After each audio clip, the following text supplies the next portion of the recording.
7.1 का question number 7। X अक्ष पर वह बिंदु ज्ञात कीजिए जो 2, -5 और -2, 9 से समदूरस्थ हैं। अब यक्स अक्ष पर वह बिंदु ज्ञात कीजिए। यक्स अक्ष पर वह बिंदु ज्ञात कीजिए जो 2, -5 और -2, 9 से समदूरस्थ हैं।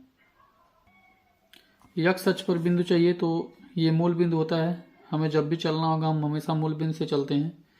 तो यक्स अक्ष पे अगर बिंदु चाहिए तो इसका मतलब है कि मूल बिंदु से यक्स अक्ष पे चला गया होगा। और मान लेते हैं कि यक्स अक्ष पे चली गई दूरी यक्स है और यक्स अक्ष पर बिंदु है, इसलिए वाई पे चला नहीं होगा, अर्थात वाई पे 0, यानी इस बिंदु का निर्देशांक जो होगा यक्स, 0 होगा। यानी यक्स अक्ष पर वह बिंदु ज्ञात कीजिए। मान लेते हैं कि माना यक्स अक्ष पर बिंदु यक्स, 0 है। यक्स अक्ष पर बिंदु यक्स, 0 है। प्रश्न में है कि यक्स अक्ष पर वह बिंदु ज्ञात कीजिए जो 2,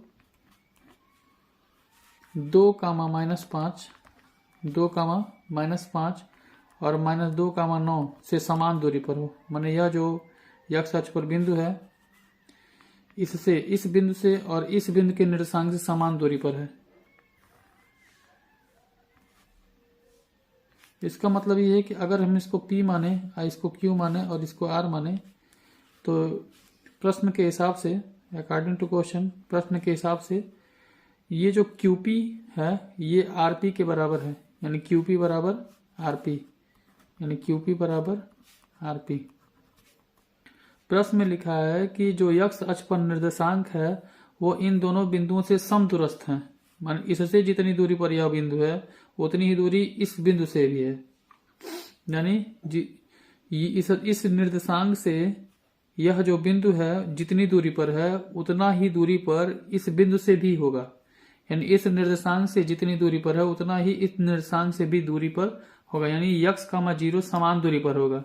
यानी QP बराबर RP, यानी ये दूरी इस दूरी के बराबर है। यानी QP बराबर है RP के। तो QP का अर्थ होता है कि P के निर्देशांक से Q के निर्देशांक को घटाना। तो घटाते हैं।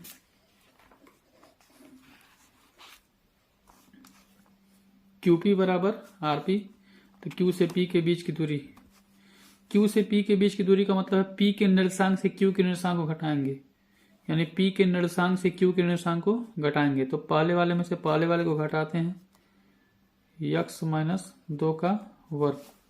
मैंने पहले वाले में से पहले वाले को घटाए, प्लस दूसरे वाले में दूसरे वाले को घटाते हैं 0, जिसको घटाते हैं उसका चिन्ह बदल जाता है, माइनस है तो प्लस हो जाएगा, का वर्ग बराबर √ RP का मतलब होता है कि P के निर्देशांक से R के निर्देशांक को घटाना। तो P का निर्देशांक ये है तो पहले वाले में से पहले वाले को घटाइए, यक्स, जिसको घटाते हैं उसका चिन्ह बदल जाता है, का होल स्क्वायर, प्लस 0 में से घटाएंगे 9 को, का वर्ग। ये करड़ी के अंदर है। दोनों पक्षों का वर्ग करें, कड़ी हट जाएगी। कहेंगे दोनों पक्षों का वर्ग करने पर ये squaring on the both sides, दोनों पक्षों का वर्ग करने पर, दोनों पक्षों का वर्ग करने पर करड़ी हट जाएगा। ये हो जाएगा A - B का होल स्क्वायर। तो हम कहेंगे A² + B² - 2, A की वैल्यू x, B की वैल्यू 2, प्लस 0 में 5 जोड़ेंगे 5 होगा, 5 का वर्ग करेंगे 25 होगा। करड़ी हट चुका है क्योंकि दोनों पक्षों का हमने वर्ग किया था। और यहाँ से A + B का होल स्क्वायर, तो कहेंगे A² + B² + 2AB, 2AB। यहाँ प्लस है तो प्लस करेंगे, 0 में से 9 घटाएंगे तो -9 आएगा। आप -9 का वर्ग करेंगे तो 81 हो जाएगा। -9 गुणे -9, माइनस प्लस, गुणा में माइनस और माइनस का गुणा प्लस होता है, 9 81। -9 का वर्ग करेंगे तो -9 गुणे -9, माइनस प्लस, 9 81। यहाँ देखिए धन x², जब बराबर के उधर जाएगा ऋण x² हो जाएगा, तो ये इससे घट जाएगा।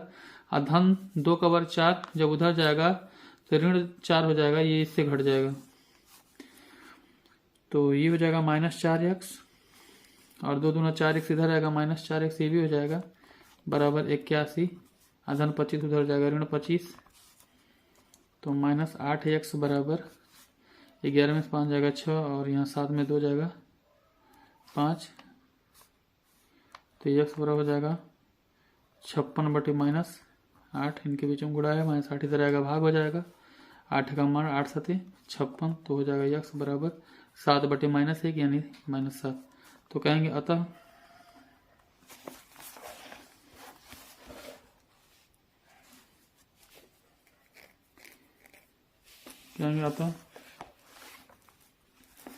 x अक्ष का निर्देशांक x अक्ष का निर्देशांक x कामा 0 माना गया था, तो x की जगह पर -7 और कामा 0 होगा। प्रश्न में लिखा है, क्वेश्चन नंबर 8 है, y का मान ज्ञात कीजिए जिसके लिए ये दोनों बिंदु दिए गए हैं। y का मान ज्ञात कीजिए जिसके लिए ये दोनों बिंदु दिए गए हैं और इन दोनों बिंदुओं के बीच की दूरी 10 मात्रक है। मात्रक का मतलब होता है कि यहाँ पे 10 सेंटीमीटर हो सकता है, 10 मीटर, 10 किलोमीटर, यानी दो बिंदुओं के बीच की दूरी कुछ भी, दूरी तो दिया है 10, लेकिन मात्रक यहाँ पे कुछ भी हो सकता है, तो इसलिए यहाँ पे सीधे सीधे मात्रक लिखा है। दो बिंदुओं के बीच की दूरी 10 मात्रक दिया गया है, तो हमें यहाँ पे y का मान ज्ञात करना है। तो दो बिंदुओं के बीच की दूरी निकाल लेते हैं। PQ बराबर √ पहले वाले में से पहले वाले घटाएंगे। PQ का अर्थ होता है कि Q के निर्देशांक से P के निर्देशांक को घटाना है, तो पहले वाले में से पहले वाले को घटाइए, 10 - 2 का वर्ग प्लस दूसरे वाले में से दूसरे वाले को, जिसको घटाते हैं उसका चिन्ह बदलता है, तो +3 का वर्ग हो जाएगा, क्योंकि -3 है तो +3 का वर्ग हो जाएगा। और P से Q के बीच की दूरी दिया है 10 मात्रक, यानी 10 के बराबर है। दोनों पक्षों का वर्ग करेंगे, यानी squaring on the both sides we have. दोनों पक्षों का वर्ग करने पर तो वर्ग करेंगे तो करड़ी हट जाएगा। एक बार करते हैं, तो 10 में से 2 जाएगा 8, 8 का वर्ग 64 प्लस y3 का होल स्क्वायर वर्ग कर दे रहे हैं। यह आपका करड़ी है, करड़ी का वर्ग कर दे रहे हैं और ये 10 का भी वर्ग हो जाएगा। ध्यान देने वाली बात है भाई, 10 का भी वर्ग होगा, क्योंकि इसको ध्यान रखिएगा, कहीं ऐसा ना हो कि करड़ी का वर्ग कर दीजिए और 10 का वर्ग करे ना, भूल जाए, तो दोनों पक्षों का वर्ग कर लेंगे। तो यहाँ से देखिए करड़ी समाप्त होगा, तो 64 प्लस y3 का होल स्क्वायर हो जाएगा, ये बराबर 100। यहाँ पे बीच में इक्वल है, तो यहाँ पे इम्प्लाई का साइन भी हम लगा सकते हैं। तो y3 का होल स्क्वायर बराबर 100 और 64 उधर जाएगा, -64 हो जाएगा और यहाँ से आएगा 36। तो y3 बराबर क्या होगा, यहाँ हो जाएगा प्लस माइनस करड़ी में 36, 2 घात उधर जाता है तो आधा घात हो जाता है, 2 घात उधर जाता है तो आधा घात हो जाता है, यहाँ पे प्लस माइनस, तो y3 बराबर +-6। तो y बराबर +-6, धन 3 उधर जाएगा ऋण 3, तो कहेंगे धन चिन्ह